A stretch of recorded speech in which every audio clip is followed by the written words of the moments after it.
Para realizar a ausculta cardíaca, vamos precisar encontrar 4 focos.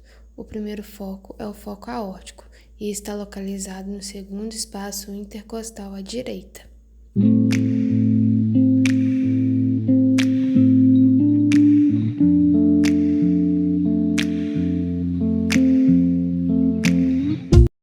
O segundo foco é o foco pulmonar, que está localizado no segundo espaço intercostal à esquerda.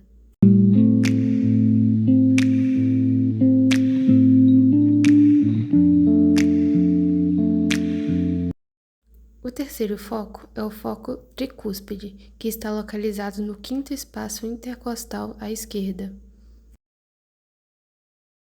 E o quarto e último foco é o foco mitral, que está localizado no quinto espaço intercostal à esquerda, na linha hemiclavicular.